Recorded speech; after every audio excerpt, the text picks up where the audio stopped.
Nous poursuivons à présent avec le chapitre 8 de la norme ISO 14001, intitulé « Réalisation des activités opérationnelles ».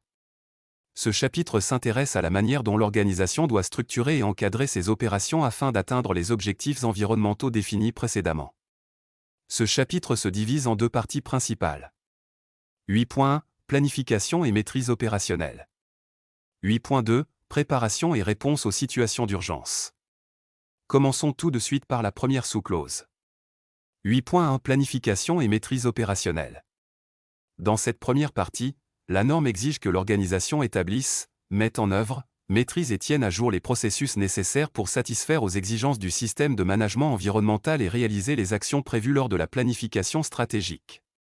Cela signifie concrètement que l'entreprise doit s'assurer que tout ce qui a été défini comme action à mettre en œuvre, en lien avec les aspects environnementaux, les obligations de conformité ou encore les risques et opportunités, soit effectivement pris en compte dans les processus opérationnels. Pour cela, deux exigences fondamentales sont à respecter. D'une part, il faut établir des critères opérationnels pour chacun des processus concernés. Ces critères permettent de définir les conditions à respecter pour assurer une maîtrise efficace de l'activité. D'autre part, l'organisation doit appliquer concrètement cette maîtrise en respectant les critères définis. Cela peut se faire par des moyens techniques, des procédures internes, ou encore des contrôles et vérifications à différentes étapes. Ensuite, la norme insiste sur la capacité de l'organisation à gérer les changements. Elle doit être en mesure de maîtriser les modifications prévues, c'est-à-dire celles que l'on peut anticiper à l'avance, en s'assurant qu'elles ne remettent pas en cause les performances environnementales. Et d'analyser les conséquences des modifications imprévues, en prenant des actions correctives si nécessaire. Il est également essentiel que l'organisation s'assure que tous les processus externalisés soient maîtrisés directement, soit influencés suffisamment pour garantir leur conformité aux exigences environnementales. Cela concerne par exemple les prestations sous-traitées ou les fournisseurs stratégiques. Pour aller plus loin, l'organisation doit définir précisément le type et le degré de maîtrise ou d'influence à appliquer à chaque processus, y compris ceux qui sont délégués à des tiers. Une autre dimension importante dans cette clause concerne la prise en compte de la perspective du cycle de vie. Cela signifie que l'entreprise doit anticiper et intégrer les impacts environnementaux à toutes les étapes, depuis la conception du produit ou service, jusqu'à sa fin de vie. Cela implique plusieurs actions. Établir des moyens de maîtrise pour s'assurer que les exigences environnementales sont intégrées dès la phase de conception et de développement. Déterminer les exigences environnementales applicables à l'achat de produits ou services.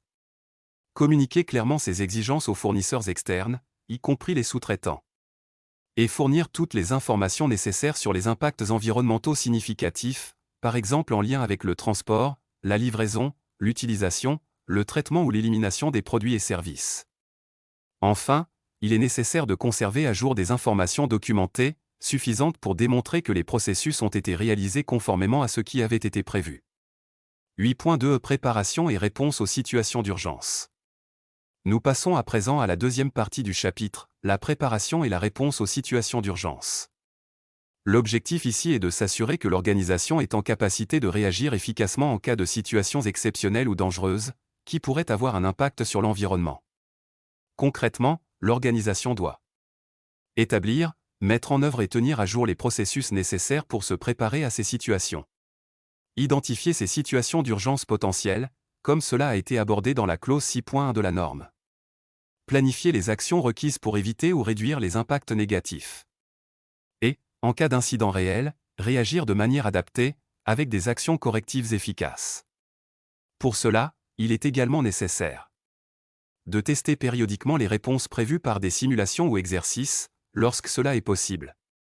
De fournir des informations et formations pertinentes aux parties intéressées, y compris aux personnes sous le contrôle de l'organisme. Cela inclut aussi bien le personnel interne que les partenaires ou intervenants extérieurs. Justement, pour renforcer cette préparation, il est important de traduire ce principe en actions concrètes.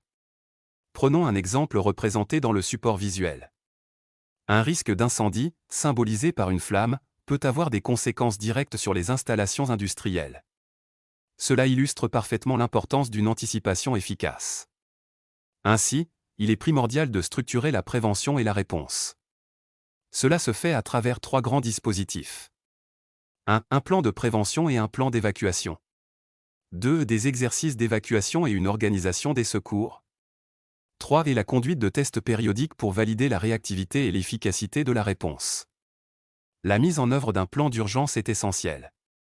Ce plan doit comporter l'organisation de la structure d'urgence et les responsabilités de chacun, les principaux acteurs impliqués, les coordonnées des services d'urgence, la stratégie de communication, en interne comme en externe, les mesures spécifiques à prendre selon les différents types de situations, les informations relatives aux matériaux dangereux présents, avec les actions à entreprendre en cas d'accident.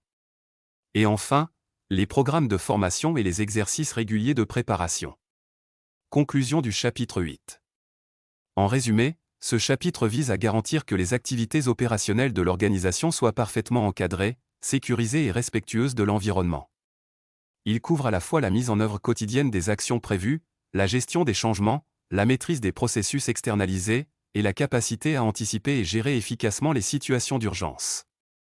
C'est donc une partie centrale dans l'application concrète du système de management environnemental, là où les décisions se traduisent en action sur le terrain.